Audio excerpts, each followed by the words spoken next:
Namo Bhagavate Vasudevaya.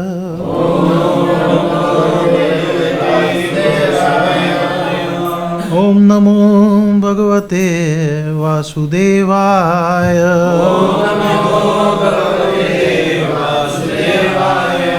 Om Namo Bhagavate Vasudevaya.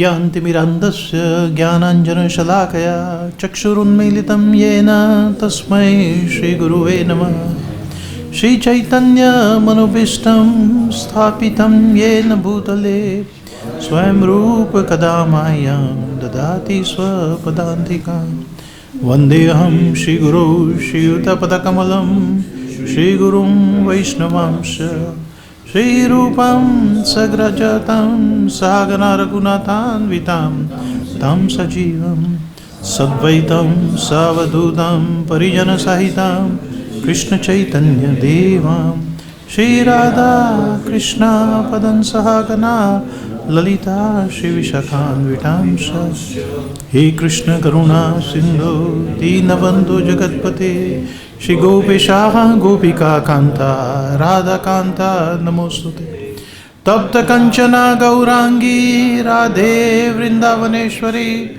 Vishabhanu Sute Devi Pranamami Hari Vancha Kalpatarubhyasya Krupa Sindhubhya Vacha Patitanam Pavanebhyo Vaishnavebhyo Namo Namo Jai Shri Krishna Chaitanya Prabhu Nityananda Shri Advaita Gadadhara Shivasadi Gaura Bhakta Vrinda Hare Krishna Krishna Krishna Hare Hare Rama Rama Rama Hare Hare.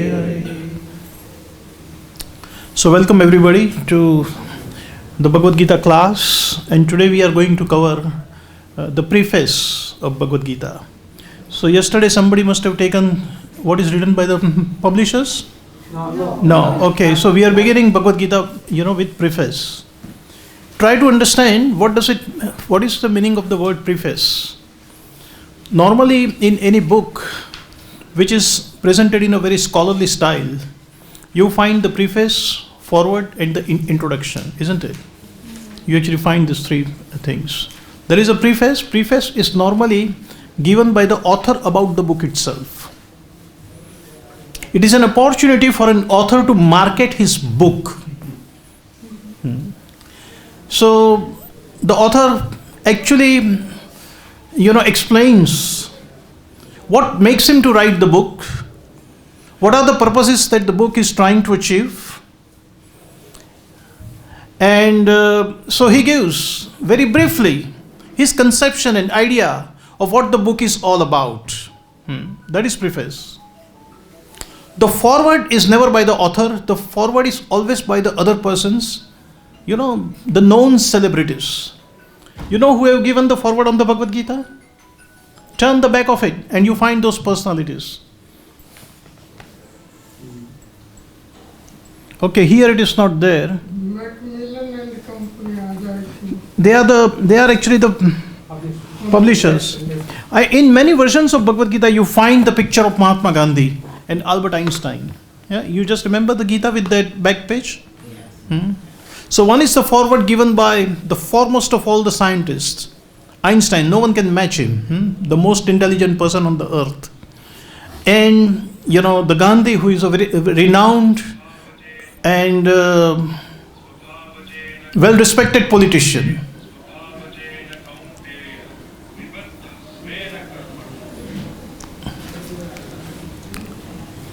So the foreword are the words of appreciation given by some known celebrities about the book. And in Bhagavad Gita we find the forewords by none other than two great personalities, Albert Einstein, Mahatma Gandhi, and there are many who have spoken about the greatness of Srimad Bhagavad Gita. And the introduction is what is contained within the book itself. So the foreword is normally presented by author, what the book is about. Preface is normally by the author, what the book is about. Foreword is by the other persons, which are the words of appreciation, and introduction is what is in the book itself. It gives you a summarized version of the book. The Bhagavad-Gita Introduction, which runs into 28 pages, is really, one of the most interesting one. And I personally feel that after reading the introduction and grasping and digesting it, you've really got the summum bonum of Bhagavad-Gita. Prabhupada has put one of the best introductions. And so it actually sets the scene of what like the book is about. So we are going to read the preface. Now the preface has got the 6 paragraphs. So, and preface is quite 1, 2, 3. So the 3 pages normally is quite a big purport, isn't it? It's quite a big purport. So we will read it paragraph by paragraph wise, and we will discuss. We will have some discussion at the end of reading of each paragraph before we move on to the next paragraph. So paragraph number 1, here it goes. Originally I wrote Bhagavad Gita as it is, in the form in which it is presented now. When this book was first published, the original manuscript was unfortunately cut short to less than 400 pages, without illustrations and without explanations for most of the original verses of Srimad Bhagavad Gita. In all of my other books, Srimad Bhagavatam, Sri Ishopanishad, etc., the system is that I give the original verse, its English transliteration, word for word Sanskrit English equivalents, translations, and purports. This makes the book very authentic and scholarly and makes the meaning self-evident. I was not very happy, therefore, when I had to minimize my original manuscript, but later on, when the demand for Bhagavad Gita as it is considerably increased, I was requested by many scholars and devotees to present the book in its original form. Thus, the present attempt is to offer the original manuscript of this great book of knowledge with full parampara explanation in order to establish the Krishna consciousness movement more soundly and progressively. So, let this be the interactive class. What points are being made here?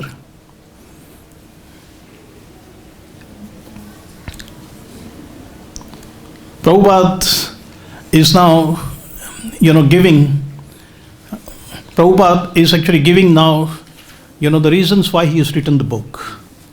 So what is the point which is coming out of this? The first paragraph that we have just read. To establish the Krishna conscious movement, very profound. Very nice. To establish the Krishna conscious movement most soundly and progressively. That is the purpose of this book. Perfect. Anybody else? The word authentic, it is very important here, and systematic disassociation. This is very important, like this should be, not like any kind of kasha or anything. Yeah. So is that point of the disciplic succession, just coming? Authentic, like without any... Authentic, yes, correct. Very important, Yeah. authentic. The knowledge as it is, which descends from the bona fide disciplic succession. That's good. Another thing which was very important was the self-evident, that everything in this book is itself is self-evident, the way it is presented now. Yeah, axiomatic truth. Yes. Some portions were cut by the publisher. Correct. So Prabhupada was motivated to write and present the book in a more scholarly form, with the illustrations, examples, and the proper systematic way of presenting the transcendental subject matter. Yeah, that's good. What touched me, yes? How can the publishers cut what the writer has written is under him? I've got absolutely no idea. What touched me in basically the paragraph is that Prabhupada was motivated to produce another detailed version by the request of the devotees, scholarly devotees. They approached him and told him that no, this is not good enough. The Bhagavad Gita sales are growing phenomenally, and we need the presentation of Bhagavad Gita in a more scholarly fashion. Like what other books are there? Srimad Bhagavatam, Ishopanishad, and Prabhupada picked up the point and said, yes, now is the time to revise the book. Who is qualified to write the transcendental literature? That is a point to be understood over here. Krishnadas Kaviraj Goswami wrote Chaitanya Charitamrita after he was inspired personally by so many devotees that with his fragile bodily condition, he took up the mammoth job of writing Chaitanya Charitamrita. And then Krishnadas Kaviraj Goswami approached Madan Mohana for his blessings. That was his worshipable deity then in Vrindavan. And by seeking the blessings of the deities, then he commenced his work. So this is an empowered activity to write anything about transcendental literature, and Bhagavad-Gita is actually the highest scripture. It's the scripture in the highest form. It is not even written by Vedas. It is spoken by Supreme Personality of Godhead directly. Yeah, this is directly Krishna speaking. So to write anything on the Bhagavad-Gita, one should not make an attempt, and one should take a clue from basically the previous acharyas. See the history of how Srimad Bhagavatam was written. Vedas deal with three modes of material nature. And Vedvyas himself was perplexed that after doing such a Herculean task, why he was not satisfied. Until Narad Muni approaches him, his spiritual master, and tells him the reason of his grief and anxiety. And he asked him to write down the literature which is completely devoted to the topics and glories of Supreme Personality of Godhead. That was the motivation for Vedvyas to write Srimad Bhagavatam. So,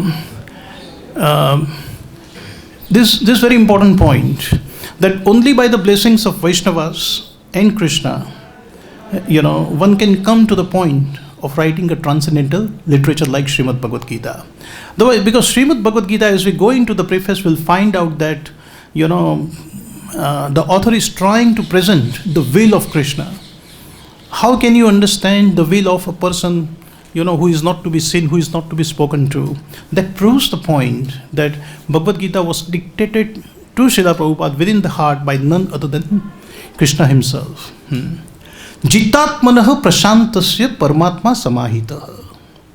There is a sloka in Bhagavad-Gita that says that anyone who has conquered the mind, the super soul is easily reached. And Prabhupada in the purport of that verse clearly explains that one will be able to listen to the dictation of super soul within the heart when one has controlled the mind and one is situated at the lotus feet of Krishna. That was Prabhupada's elevated position.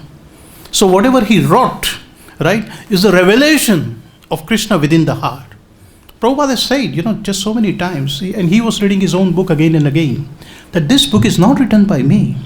It is dictated to me by none other than, Krishna himself. Let's go to the paragraph number 2. Our Krishna consciousness movement is genuine, historically authorized, natural and transcendental, due to its being based on Bhagavad Gita as it is. It is gradually becoming the most popular movement in the entire world, especially amongst the younger generation.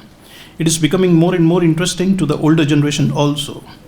Older gentlemen are becoming interested, so much so that the fathers and grandfathers of my disciples are encouraging us by becoming life members of our great society, the International Society for Krishna Consciousness.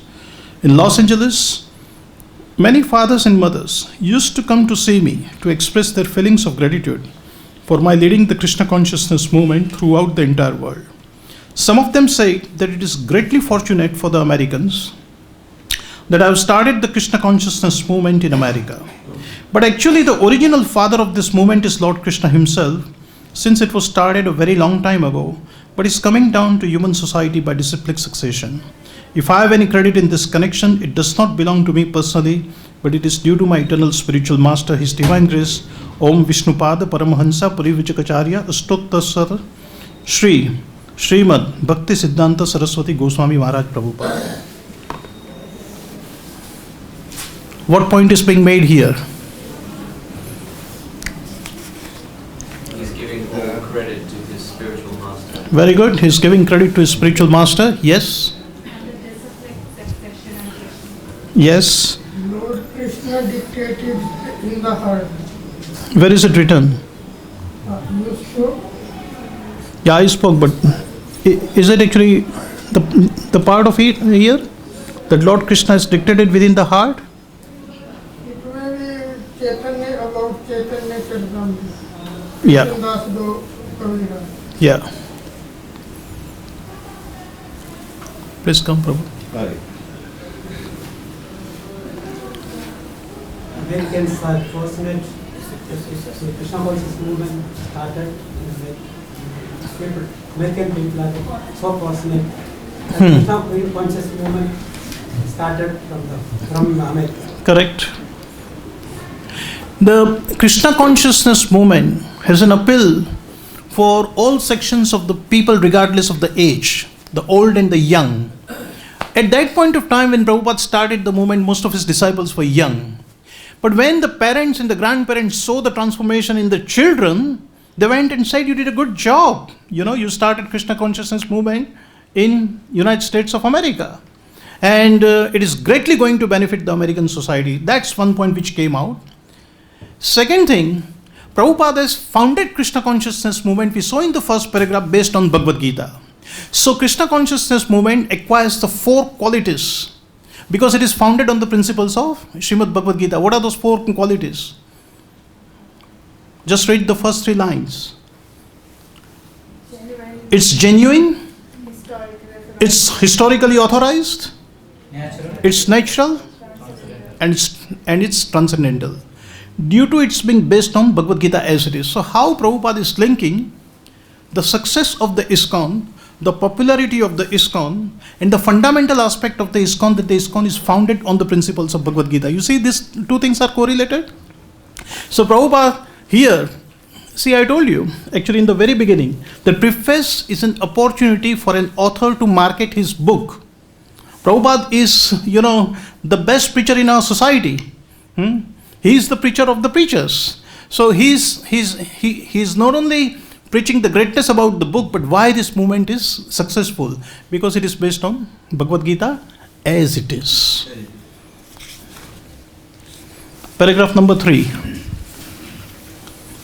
If personally I have any credit in this matter, it is only that I have tried to present Bhagavad Gita as it is without any adulteration. Before my presentation of Bhagavad Gita as it is, almost all the English editions of Bhagavad Gita were introduced to fulfill someone's personal ambition. But our attempt in presenting Bhagavad Gita as it is to present the mission of the Supreme Personality of Godhead Krishna. Our business is to present the will of Krishna, not that of any mundane speculator like the politician, philosopher or scientist, for they have very little knowledge of Krishna.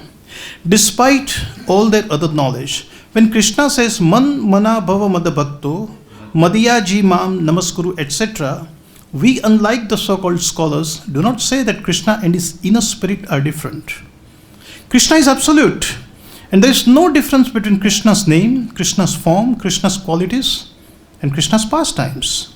This absolute position of Krishna is difficult to understand for any person who is not a devotee of Krishna in the system of parampara, disciplic succession. Generally, the so-called scholars, politicians, philosophers, and swamis, without perfect knowledge of Krishna, try to banish or kill Krishna when writing commentary on Bhagavad Gita. Such unauthorized commentary upon Bhagavad Gita is known as Mayavada Bhasya. And Lord Chaitanya has warned us about this unauthorized man. Lord Chaitanya clearly says that anyone who tries to understand Bhagavad Gita from the Mayavadi point of view will commit a great blunder. The result of such a blunder will be that the misguided student of the Bhagavad Gita will suddenly be bewildered on the path of spiritual guidance and will not be able to go back home, back to Godhead. So what points are being made here? no adulteration being done by him. Sorry? No adulteration being done by him in the scripture. No other? No adulteration is being done by him. No adulteration by Srila Prabhupada. Presenting, as it is, the only credit I can take is that I have not added anything to it, I have not deducted anything from it. How important how important is Very to good read point. Bhagavad Gita as it is. Otherwise, the student won't able to go back to the Godhead. If somebody will read this Mayavad Srimad Bhagavad Gita, Yeah. and even student, that means that person is learning it very carefully. So Very good. Yeah. And, Yes, Prabhu. our business, Prabhupada said, our business is to present the will of Krishna, not any good. Beautiful. Yeah. The will of Krishna. Yeah. Krishna's name, form, pastime, qualities are non-different, clearly stated in Krishna's. Krishna's name, form, qualities and pastimes are non-different. Then Krishna. Yeah. How like do we understand this? This is How is a name, form, qualities and pastimes are non-different? How they are absolute? We hear this many times, isn't it? yes. What is our realization about this? He makes a list of different kinds of people, and why they are disqualified is inferred by the fact that he says politician, Swami, businessman, so on, successful people, positions. He's talking about his own position as Das, Anu Das. He's saying this Bhagavad Gita is authentic because I'm taking the position of Das, Anu Das, and Krishna is the only Purusha. And Good. Bhagavad-Gita means that become one with Krishna, that we are all the Purusha. We are all one. And so the Bhagavad-Gita is wrong, and it defeats the purpose of bhakti, and the will of Krishna is bhakti. So Srila Prabhupada is establishing the authenticity of Bhagavad Gita based on whoever is presenting it is actually in the position of Das, of Krishna. Good. Excellent. Yeah. So, the absolute nature of the name, form, qualities and pastimes. This is very interesting point, right? Many a times we say that this is of absolute nature. It is non-different from Krishna. What does it mean is, when you chant the holy name of Krishna, when you worship the form of Krishna in the form of deity, when you hear about the qualities of Krishna, and when you describe the pastimes of Krishna or glorify basically, Krishna's qualities and activities, they all have the same potency of invoking the love of Godhead within your heart. In that respect, they are the same. Krishna's name. See our morning program that Srila Prabhupada has given. What do? We start with Sansara Dava Nalalida Loka. Right? So we glorify spiritual master. We glorify the position of a spiritual master. We take his shelter. Then we chant Japa. Hare Krishna, Krishna Krishna, Hare Hare. Hare Rama, Rama Rama, Hare Hare. We have a Japa session, 16 rounds of attentive chanting. So this is associating with Krishna in the form of a name. Then we have a Shringararti. Govindam Adi Purusham Tamaham Bhajami. That is associating with Krishna in the form of Archa Vigraha. So that is Rupa, Nama Rupa. Then we have Srimad Bhagavatam class, where we hear about Krishna's qualities and activities. So, in our morning program, we deal with the Nama, Rupa, Guna and Lila. Perfect program given by Srila Prabhupada. So the soul is completely put into a transcendental state. But the body needs to be nourished as well. So immediately after Bhagavatam class, we have the most famous and the most popular mantra of Iskcon. What is that? Mahaprasade Govinda. When we chant Om Namo Bhagavate Vasudevaya, the devotees go to many actually devotees. This is nothing wrong to sleep in Bhagavatam class. One day somebody was asked a question, Prabhu, why you are always sleeping in the Bhagavatam class? He says, no, you see my body sleeping. I am not this body, I am the soul. My soul is here.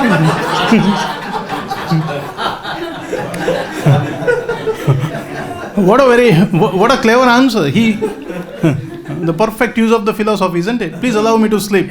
Please allow my body to sleep. Don't disturb. The soul is still hearing. And they give the example of Prahlad Maharaj within the womb who heard, right? So, and Mahaprasade Govinda means we immediately wake up. No. Then body comes. Yes. So it means that is spiritualization of the body, the maintenance of the body by taking the prasadam. So Prabhupada has given us a perfect program, right, to maintain the body and soul together, beginning with Mangala Arati and going all the way up to the prasadam. And then when both the body and, our mind, intelligence and everything, our whole existence is purified and basically spiritualized, we can perform all the activities without the influence of Maya. I was listening to the class by Chandramouli Maharaj, who said that the time from 2 o'clock at night to 10 o'clock in the morning is the time in the mode of goodness. So in mode of goodness, all our activities, all our spiritual activities are finished.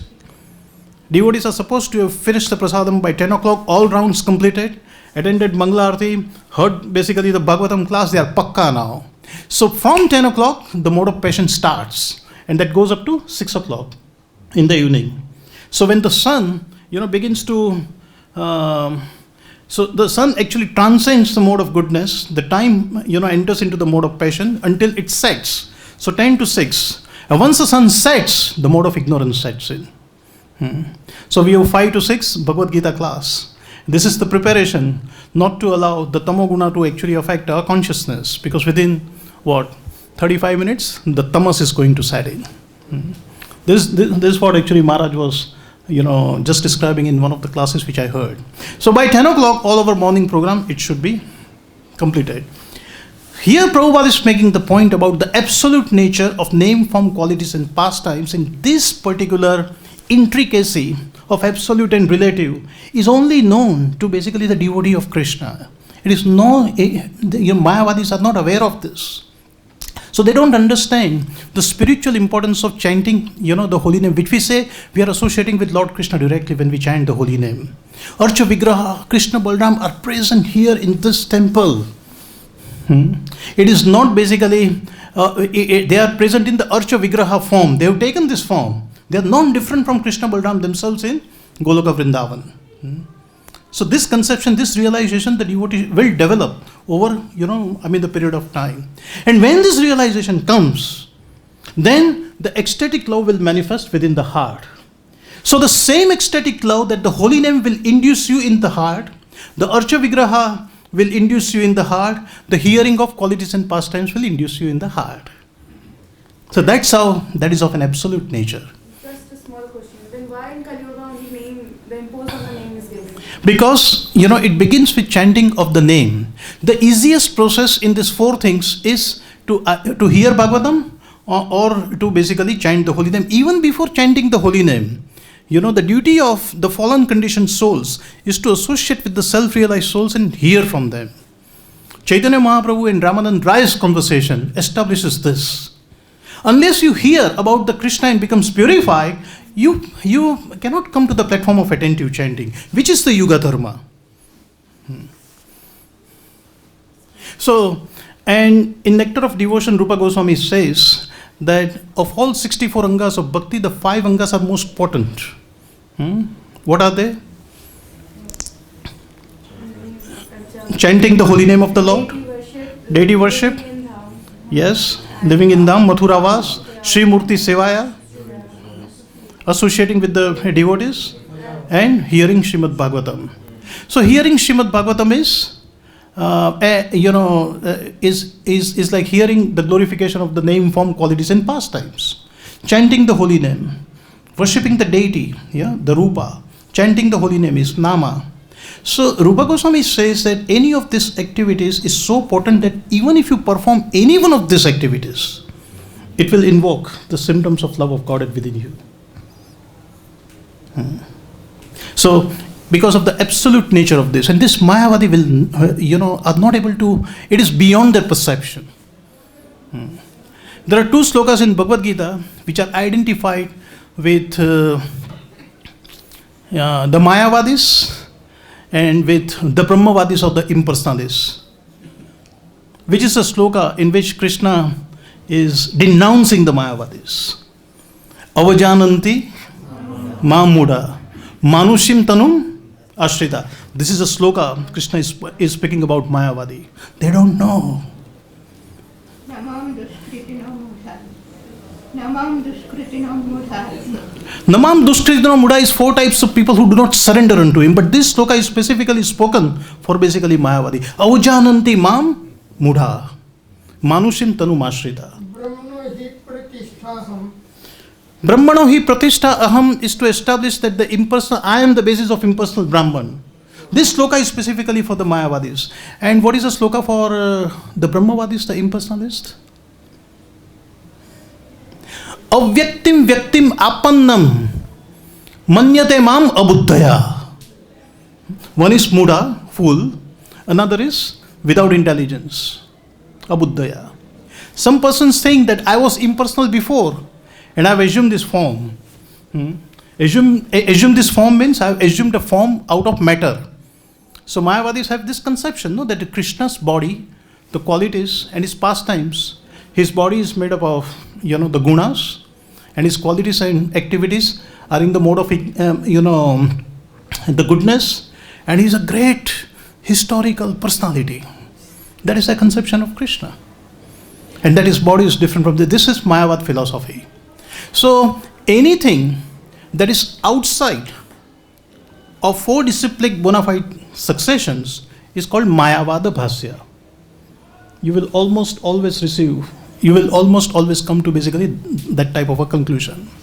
So here in this paragraph, Prabhupada is very categorically, very forcefully now coming and striking that you're not supposed to read Mayavad Bhasya, and is warning about the consequences that if at all you do that, right, your spiritual life will be ruined.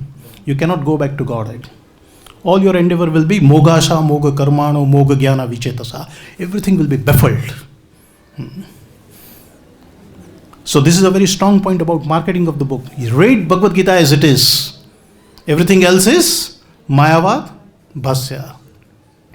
Because only in Bhagavad Gita you will develop a transcendental understanding about the absolute nature of name, form, qualities, pastimes being, at the same level. Any other point coming out?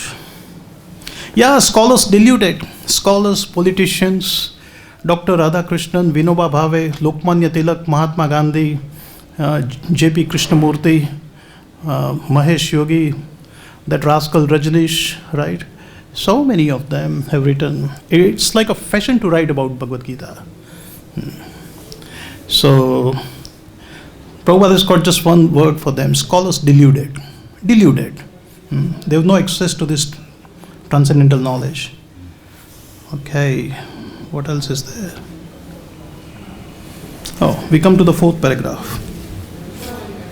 Our only purpose is to present this Bhagavad Gita as it is in order to guide the conditioned student to the same purpose for which Krishna descends to this planet once in a day of Brahma, or every 8.6 billion years. Yeah, 8.6 billion years. This purpose is stated in Bhagavad Gita and we have to accept it as it is. Otherwise, there is no point in trying to understand the Bhagavad Gita and its speaker, Lord Krishna. Lord Krishna first spoke Bhagavad Gita to the sun god some hundreds of millions of years ago. We have to accept this fact and thus understand the historical significance of Bhagavad Gita without misinterpretation on the authority of Krishna, and to interpret Bhagavad Gita without any reference to the Wheel of Krishna is the greatest offense. In order to save oneself from this offense, one has to understand the Lord as the Supreme Personality of Godhead, as he was directly understood by Arjuna, Lord Krishna's first disciple, and such understanding of Bhagavad Gita is really profitable and authorized for the welfare of human society in fulfilling the mission of life. What points are being made here?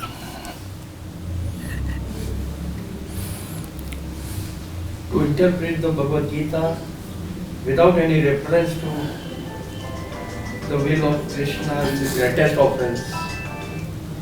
Can you please put the phone on the silence mode, please? Yes. The greatest offense. Again, I will read. To interpret the Bhagavad Gita without any reference to the Wheel of Krishna is the greatest offense. Yes. Arjuna accepted that Lord Krishna as the Supreme Personality of Godhead. In actually which sloka Arjuna accepts that? You quote from there, it was in this paragraph. Yeah. Correct. It is actually in this. Which sloka of Bhagavad Gita Arjuna accepts the authority of Krishna? When Krishna finishes speaking Chatusloki Bhagavad Gita, Tesham eva anukampartham ahana jnana jantava. After that, Arjuna takes over and he says, Param Brahma Param Dhamam Pavitram Paramam Bhavam. And he comes, he says that, yes, you are the same person. You are the Supreme Personality of Godhead. So, that is good. The point is made about the wheel of the Krishna. What is the wheel of the Krishna in relation to a living entity? What is the whole purpose of speaking Srimad Bhagavad-Gita? To guide the conditioned souls. To guide the conditioned souls. Correct. To save the conditioned souls from the repeated cycle of birth and death and to take them back to Godhead. That is the wheel of Krishna. So then, how will the conditioned soul be motivated to take a shelter? Unless and until he establishes his supremacy and authority as a supreme personality of Godhead. So Krishna establishes his status within Bhagavad Gita, isn't it? Mataha parataram nanyat kinchit asti dhananjaya. Aham sarvasya prabhavo mataha sarvam pravartate.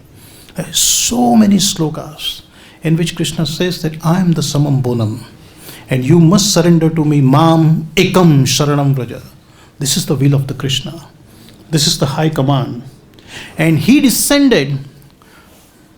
It is put down. He descended. Our only purpose is to present this Bhagavad Gita as it is in order to guide the conditioned student to the same purpose for which Krishna descends to this planet once in a day of Brahma. So what is the purpose of Bhagavad Gita Krishna is trying to establish? What is the purpose? What is his will? What is the most important sloka of Srimad Bhagavad Gita? Exactly. This is the will of Krishna. You become my devotee. You follow regulative principles of bhakti-yoga. You worship me. You offer obeisances to me and you will attain to me. This is the will of Krishna. And this sloka is spoken twice. As sarva guhya tamam para. Sarva guhya tamam. Out of all the instructions, sarva guhya tamam vachaha. Sarva guhya tamam vacha shrunu me partha.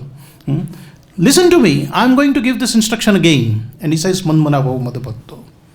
It is just to speak this sloka. Krishna has descended once in a day of Brahma. That's what Srila Prabhupada is writing. This sloka is so important. He is establishing the purpose of descent is this, correct? Yada hi dharmasya glanir bhavati bharata. So to establish the principles of religion, I descend. So here Krishna is establishing the highest principle of the religion. What is that principle? Is to surrender to him and perform devotional service in relationship with him. And that is what you find right from the very first page until the last page in Bhaktivedanta purports. Prabhupada, even in writing on the Dhyana Yoga and Karma Yoga, and he is comparing them with Bhakti, establishing the superiority of the process of Bhakti and telling that this Karma Yoga, this Jnana Yoga and this Dhyana Yoga are included within the process of Bhakti itself. You do not have to practice it separately. It's automatically executed by doing Bhakti. That is the tune that Prabhupada is singing in the purport right from one to the last. Almost on all pages you will find the word Krishna consciousness. Yes, Prabhu? About Manmana Bhav, Prabhupada ji has written at some place that this is the conclusion of all Vedic philosophy. Yeah, this is the conclusion of the Vedas is in Upanishads, and the essence of the Upanishad is Bhagavad Gita, and the essence of Bhagavad Gita is Manmana Bhav Madbhakto. So Manmana Bhav Madbhakto is the essence of the entire Vedas. Yes, that's correct.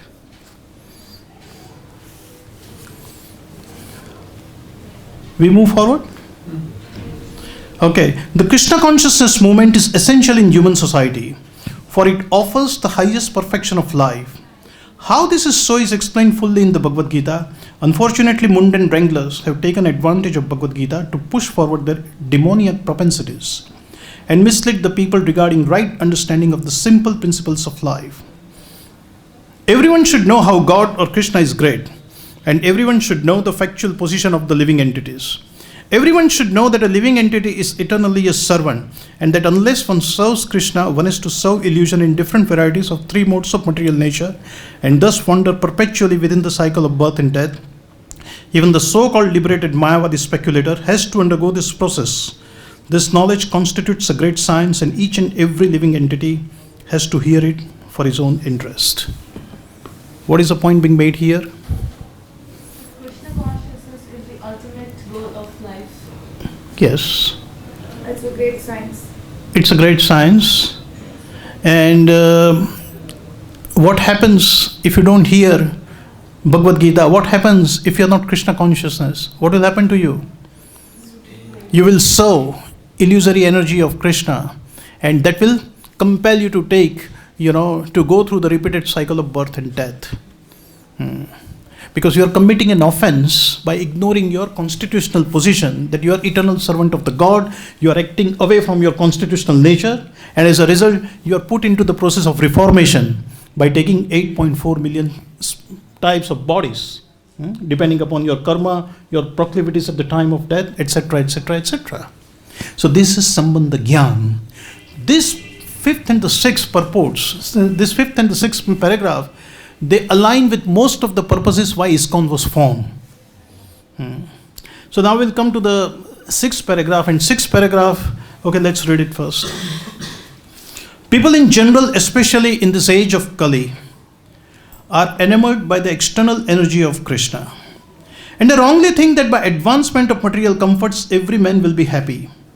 They have no knowledge that the material or external nature is very strong. For everyone is strongly bound by the stringent laws of material nature. A living entity is happily the part and parcel of the Lord, and thus the natural function is to render immediate service to the Lord. By the spell of illusion, one tries to be happy by serving his personal sense gratification in different forms, which will never make him happy. Instead of satisfying his own personal material senses, he has to satisfy the senses of the Lord. That is the highest perfection of life. The Lord wants this, and He demands it. One has to understand this central point of Bhagavad-Gita. Our Krishna consciousness movement is teaching the whole world this central point.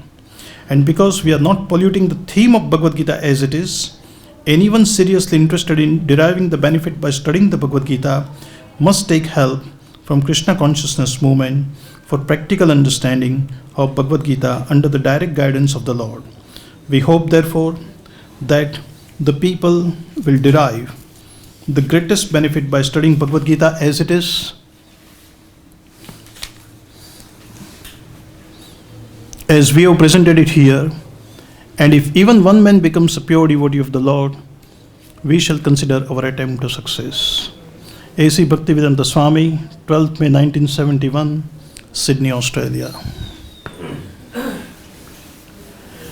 When you attend the morning class, Mangala Arti, normally they make an announcement. They say, Vrindavan में आए सभी भक्तों का हार्दिक स्वागत है. हम आशा रखते हैं कि आपकी वृंदावन यात्रा कृष्ण भावना भावित रहे, और जो भक्त पहली दफ़े मंदिर में आए हैं और जिन्होंने कभी भी बीट बैग के ऊपर चैंटिंग नहीं किया, वो हमारे दाएं हाथ वाले कमरे में जाए. वहाँ पे आपको बताएंगे कि जापा करने से, भगवान का नाम लेने से आपके जीवन में क्या परिवर्तन आएगा, और कभी ना समाप्त होने वाले आनंदित जीवन का आप लाभ ले पाओगे. ऐसा बोलते हैं ना. That is actually what they say. This is nothing, when you actually go in that room, this is the paragraph that they teach to the people. When you go and sit in, this is exactly the paragraph, word to word, whatever they speak is coming out of this. So Prabhupada, this is a pitch for the preaching. Prabhupada is given in this preface the pitch for the preaching. In the fifth paragraph, until the fourth paragraph, he has glorified the Bhagavad-Gita, the Krishna consciousness movement, the Wheel of the Krishna and everything, Mayavad Bhasya. We are, able to defeat Mayavad Bhasya. You get a perfect transcendental knowledge. Now he comes to the focal point of why, Iskcon is established. The mood and mission of Iskcon is, the very first purpose of Iskcon is to disseminate the spiritual knowledge. And the last purpose is to print the transcendental books to achieve all the above 6 purposes. So this mood and mission is just reflected in this paragraph number 5 and 6, which I believe are the most important of all the paragraphs. I would like to give an assignment to everybody that when you go home, read the preface again, read the 7 purposes of Iskcon, and see how 7 purposes of Iskcon are fitting within the preface, and which of the 6 paragraphs are the most important. I personally found that the last 2 paragraphs, right, right, is what Iskcon is all about. The importance of human form of life and the complete philosophy given in the, the last paragraph is a pitch for preaching, right? This should motivate someone to read Bhagavad-Gita. He has marketed the book, right? Then you go into the introduction and you read about the book, oh wow, and then you go to the sloka by sloka, and that's a nectar. So we conclude the discussion on the preface. If there is any comment or the questions, then we would like to take it. We have got 5 minutes. Yes, Prabhu. I would like to add something. Yes. You spoke up till 10 o'clock, everything is finished. You spoke something like that. Yes. From morning to 10 Ideally. morning to 10 o'clock. Actually, we are 24 hours engaging in the service. Yes. From 10 o'clock, everybody have different service, they go for different services. Correct. And Prabhupada has given Raj Bhog Aarti, 4 o'clock Aarti, then 7 o'clock Aarti, then 8 o'clock Aarti. So we should completely engage in what Prabhupada has given us. Yes. Sometimes we say, okay, after 10 o'clock we don't have anything to do. We have so many things to do. Yes. And night time when we go home, Prabhupada asks to read the Krishna book. Yes. So the instructions are completely, if we take complete instruction of Prabhupada, Yes. then we are completing Krishna consciousness. Correct. Prabhupada, no matter what your seva is, within the temple, whether you are performing a Rajbhog Aarti or giving Bhagavad Gita class, or, you are doing basically the kirtan, the morning program is common to everybody except the pujaris. The morning program should be finished by basically 10 o'clock. So all the activities that Prabhupada wants us to basically perform by way of our sadhana, right? They are there. The Mangalarati time is unchanged in all temples. It starts at 4:30, right? Shringarati is at 7:15. The japa should be completed in the in the middle, if possible. Some devotees chanted the different splits. If some rounds are left over, try and complete them before. And then Bhagavatam class must be heard. Without this morning program, Prabhupada says you got no spiritual life. There are instructions to the temple president of Pandharpur, which is put down in very bold, that his job as a temple president is to enthuse all the devotees within the temple and the congregation to attend Mangalarati without fail. Because without Mangalarati and without this morning program, you have no spiritual life. So once you are, situated in the mode of goodness and you are spiritually rejuvenated, you can do all of the sevas. You distribute the books, you perform the Rajbhogati, no problem. But if you have not chanted your japa, if you have not basically heard Bhagavatam, your japa is pending, there is a stress on you that I still need to complete my rounds, it's going to affect the other sevas. Just keep that in mind too. Good point. Yes. So through this Gita Press, Gorakhpur, Hanuman Prasad Kota, Prabhupada was friends with him. So, just like Prabhupada was empowered to preach in the English language, I heard his glorification as he was empowered to preach in the Hindi language. So Gita Press was very successful all over India. So what are your comments on that? My actually question to that would be, has it made any pure devotee of the Lord? The last statement in the preface is, even if our endeavor results into making one pure devotee, we'll consider our movement successful. Because to become pure devotee of the Lord is not that easy. So Gita Press Gorakhpur in Hindi is empowered to write basically. There are so many scholastic versions of Bhagavad Gita available. Anasakti Yoga by Mahatma Gandhi, right? Gandhi was completely detached. He had political ambition, and he single-handedly, and he was leading the life in the mode of goodness. He was very detached. His children also lived a very simple and a frugal life. He never made any money out of politics.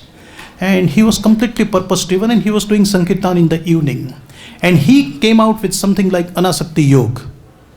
Anasakti Yoga means a yoga of detachment. Anasakti. Asakti means attachment. One of the stages of bhakti. Anasakti Yoga. He translated Bhagavad Gita as Anasakti Yoga. And he made so many controversial statements within Bhagavad Gita itself about the supreme position of Lord Krishna. He cannot make any devotee. So doesn't matter. All commentaries outside of 4 bona fide disciplic succession are Mayavad, Bhasya. And your spiritual life, is set to be doomed, and you cannot go back to Godhead. They are not empowered. Empowered means you write something, it penetrates the heart of a person, and it changes the course of his life. That Prabhupada, practically, just demonstrated with all his disciples. These are not empowered people. Yes. A comment that relates to a question, in this preface, Srila Prabhupada is very bold. He makes a statement that if you want to understand the Bhagavad-Gita, you must come to the Krishna consciousness. He makes a statement about the Mayavad philosophy and several very bold statements. Sometimes in our own preaching it's hard to be that bold because maybe we fear someone might reject it, or we need to bring them along at a measured pace. Any comment on how to balance that? Obviously Srila Prabhupada is not sugarcoating anything, highly effective, yet what is our capacity to be similarly bold or not? No, we actually present, we become creative in preaching, and we present the whole philosophy like A, B, C, D. We invite the people to come to our temple so that they can associate with the devotees and hear about the Shastras. So B is what? Books. C is chanting, and D is diet. That is, prasadam. So we try to make it very simple for the people. Even the Bhakti Vriksha and Namahatta, the programs, we try to get very friendly with the people. We try to create a bond between them. And when, they actually find that this life is really much better, this association is quite superior, and their life begins to change, then gradually, actually, as they advance, they become initiated, then they begin to digest and grasp the philosophy. But to give this bold messages, Prabhupada has to do this because this is Bhagavad-Gita as it is, and he is actually giving this message. So we try to,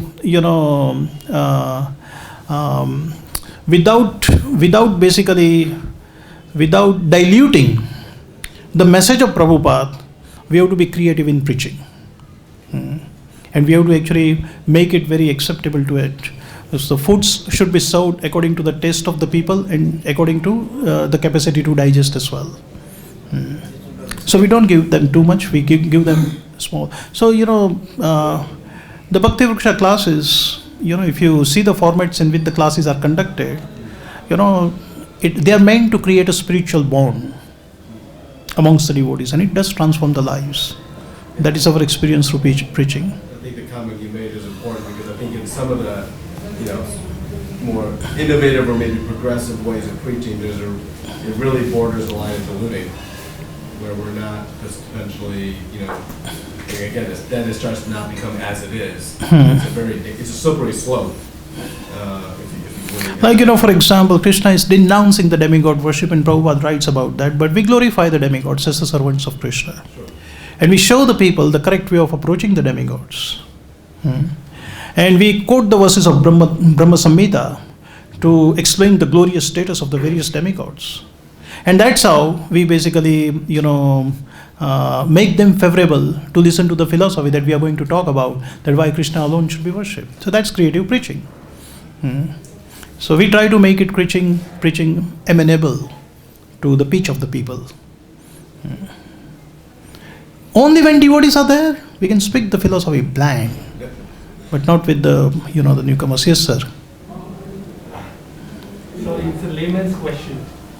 So you read about satisfying the senses of the Lord, but when I observe myself, I am doing all this satisfying my own senses. For example, eating the delicious prasad, smelling the beautiful food, watching the beautiful paintings in the temple, hearing and dancing on the street. That feels so good. Like listening to you feels so good in my body. What I'm doing is satisfying my own senses. Yeah. How am I satisfying God's senses? Your senses have to be satisfied.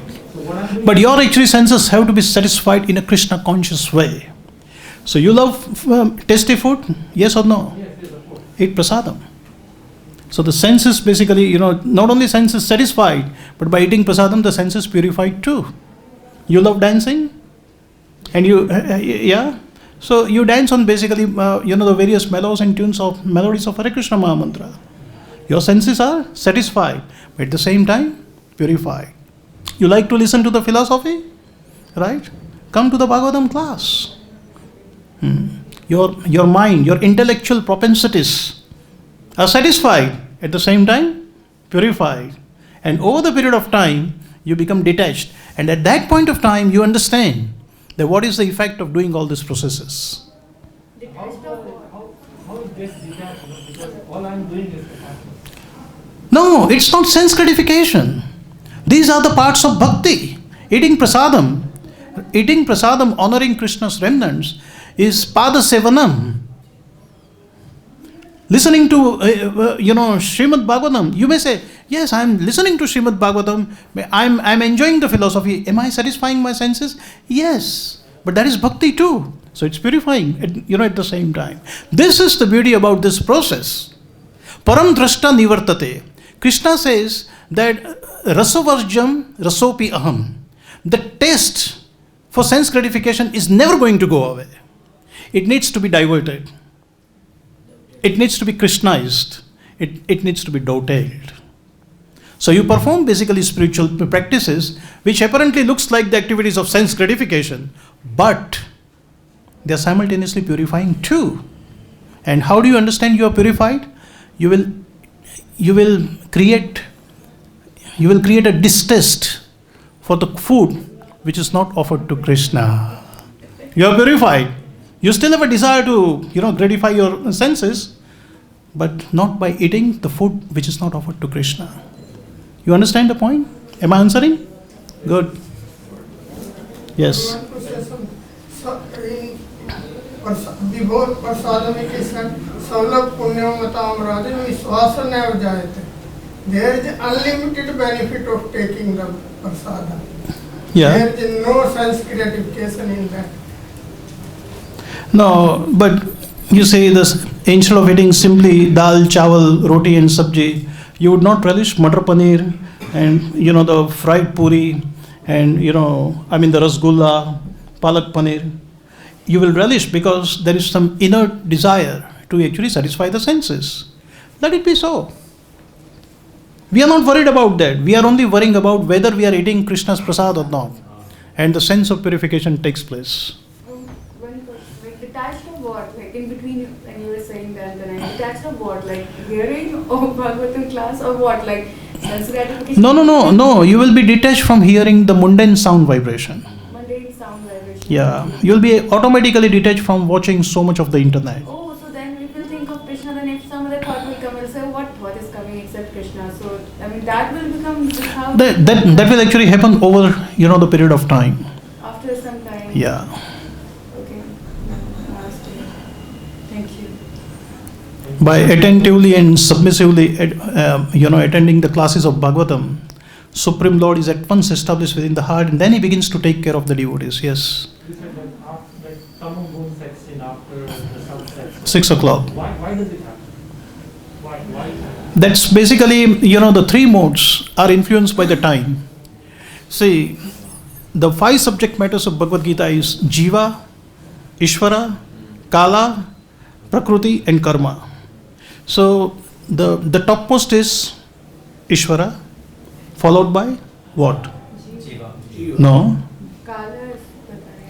Kala. Kala followed by what? Prakriti. Karma. No. Prakriti. Prakriti followed by Jiva. And Jiva followed by Karma. Jiva is under the control of Prakriti. Prakriti is under the control of Kala. So, the material world, and there is a time dimension and 3 gunas. So Krishna says in Bhagavad-Gita that there is a time of the day when certain gunas are prominent. Why we should be chanting in Brahma Muhurta, right? When it is the best time for the mind to be concentrated on spiritual activities. That is Satoguna, Sthira, without any disturbance. And then as soon as the sun comes in, people begin and those passionate activities begin to take effect. What are the work time in the office? 10 to 6. There you go. So, the mode of passion. So, this is designed according to that. When the sun is active, right, the impetus to act in a particular way to satisfy your passionate desire is very strong. That means the material mode of nature is very active. And then all the tamasic activities, starts Like in the Western world, you see the people go to the bars and brothels and clubs and things like nightlife and everything. Right? These are the activities in the mode of ignorance that takes place not during the daytime, but the night time. Yes. This one small question when you said. As an answer? Yeah. So the kala influences guna. Yeah, my aim was like being conscious during the day is easy, but when you sleep at the night time, the consciousness is gone. With the dreams and. So just okay. So just read Krishna book. Prabhupada has given basically, the Krishna book. You will not have any dreams. You will have a smooth sleep.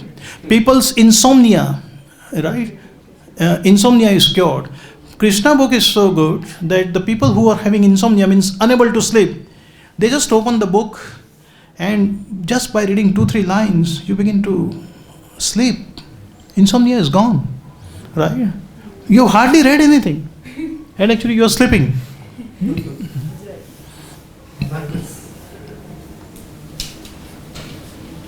And next day when you chant japa, meditate upon what you have read in the Krishna book. Your japa will become very attentive. Yes? As you said that even more important than chanting Hare Krishna Mahamantra is associating with devotees, because it will impel us to chant Hare Krishna Mantra. But as Kali Yuga will progress after 10,000 years, that time it is said that only Hare Krishna Mahamantra will be the only Guru. There will be not, after Chaitanya Mahaprabhu's mission is over, there will be not any association of devotees. In that time, Hare Krishna Mahamantra will only be the prominent yoga dharma as it is. So, Prabhuji, how can we understand this how can we understand Prabhuji this as you Without association of the devotees, the process of bhakti cannot be performed. Shravanam means somebody is doing kirtanam, then Shravanam is possible. Kirtanam means there is somebody who is doing Shravanam, then Kirtanam is possible. So, the fundamental aspects of basically the bhakti is the association of devotees and pure and sanctified devotees is the main the thing which is underpinning all the processes of bhakti. So, for 10,000 years, which is a golden period, right? The devotees will go back to Godhead, and all devotees will go back to Godhead. And the purpose of Hare Krishna Mahamantra, chanting of Hare Krishna Mahamantra will be accomplished. After 10,000 years, practically there will be no devotees left. Hare Krishna Mahamantra is still there as a Yuga Dharma, but of no significance. Because without the devotees, who is going to be motivated to chant? And who is going to chant that mantra anyway? So Hare Krishna Mahamantra is a process of deliverance is given in Kali Yuga. And next 10,000 years, there is a window for going back to Godhead is open. That's how it is to be understood. But without association of the devotees, you will not be able to come to the platform of chanting Hare Krishna Mahamantra. We all became devotee by the mercy of a devotee. Always remember that. There is some Vartma Pradarshaka Guru. There is some Siksha Guru. And then basically Diksha Guru enters your life when you are sufficiently purified to take shelter in the form of bona fide spiritual master. Yes, Prabhu. Prabhupada said that somebody asked him, Prabhupada, what will happen after 10,000 years? Prabhupada said, you will eat me and I will eat you. You will eat me and I will eat you. That's the condition, so there devotee won't be there. Correct. Devotees will not be there. Just last question then. Yeah. It's like when you said the mode of goodness in the morning. Actually, this is the time when I'm the most confused one because I'm not able to decide whether I should study at this time or I should go to Mangalarti. Very, very much deliver. Always, it's like there's a personal question. And whole the day I have my things, like my work to do. I'm very confused at that time. There is no question of any confusion because Prabhupada has given a perfect program that you need to follow as it is. So Mangalarti is a time for Mangalarti. Japa time is a time for Japa. Yes, morning right? program is fixed. Then when to study then? If like after 6 or something, the Tamogol. So because see your intelligence is purified, your actually mind is calm by chanting Hare Krishna Mahamantra. You have taken basically prasadam. Yeah. You can study at any point. All the other services will follow this. So morning program, do it as it is. You become spiritually, just rejuvenated. So Maya will not basically impact any of your activities. You can study. You can study it even during the evening hours. Like study and work at the same time. It's very confusing. I'm actually struggling to adjust this. Really, real struggle. So I would basically advise you to design a nice routine for you. right? If you think that if you're doing some spiritual course as a result of which you have to study, you can allocate some time in the morning. But then you will have to do japa later. Prabhupada says japa should be completed by 10 o'clock without fail because controlling the mind is more difficult. Studying is easier. Chanting is more difficult. So choose what is easier. Get my point? It is easier to chant in the morning, than later. So in the morning part, devote the time to chanting only. Alright, just fix the morning part as it is there. Thank you. Granth Raj Srimad Bhagavad Gita ki